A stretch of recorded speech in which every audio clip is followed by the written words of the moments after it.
2022 সালে আগের আসরের ফাইনালে নির্ধারিত 90 মিনিটে 2-2 গোলের সমতায় থেকেও অতিরিক্ত সময় 3 গোল খেয়ে ভারতের কাছে হার মানে বাংলাদেশ অনূর্ধ্ব-20 ফুটবল দল। এবার সেমিফাইনালে সেই ভারতকে টাইব্রেকারে হারিয়ে ফাইনালে উঠেছে মারুফুল হকের দল। সাফ অনূর্ধ্ব-20 চ্যাম্পিয়নশিপ 2024-এর শিরোপা নির্ধারণী ম্যাচে বাংলাদেশের প্রতিপক্ষ স্বাগতিক নেপাল। দেশটির ললিতপুরের আনফা কমপ্লেক্সে 28 আগস্ট স্থানীয় সময় বিকেল 5:30 এবং বাংলাদেশ সময় 5:45 খেলাটি শুরু হবে। প্রথম পর্বের মুখোমুখিতে বাংলাদেশকে 2-1 গোলে হারিয়েছিল স্বাগতিকরা। ওই ম্যাচের দুর্বলতাগুলো কাটিয়ে উঠে ফাইনালে জয়ী হতে চায় লাল সবুজরা।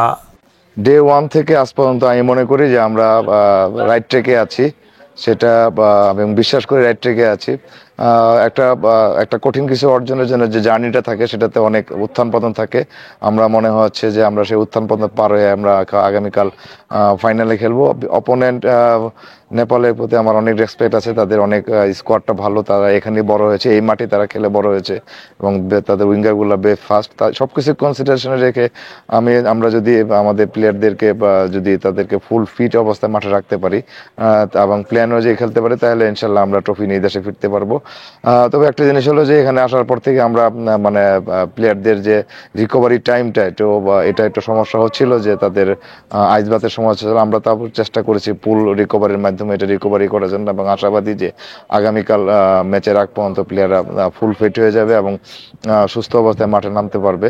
আর আরেকটা জিনিস হলো যে আমাদের রেগুলার ক্যাপ্টেন শ্রাবণ গতকাল ব্যথা পেয়েছে, এখন সে আশঙ্কামুক্ত আছে। আজকে সে সকালবেলা হসপিটাল থেকে হোটেলে ব্যাক করেছে, সে আশঙ্কামুক্ত। তার একটা ছোট্ট অপারেশন প্রয়োজন আছে, অপারেশনটা আমরা দেশে গিয়ে করাবো এবং এটার সাথে ক্লাবের সঙ্গে কথা বলে ক্লাবে এটা ব্যবস্থা নিবে এবং ফেডারেশন এই বিষয়ে পর্যাপ্ত দেখভাল করবে।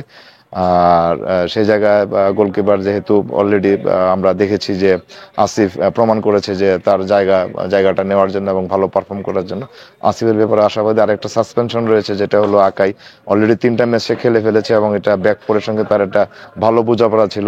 তবে তার পরিবর্তে যে আসবে আশা করি, আমি মনে করি যে সেও ভালো করার, তারও এক্সপিরিয়েন্স হয়েছে, সেও ভালো করবে ইনশাল্লাহ।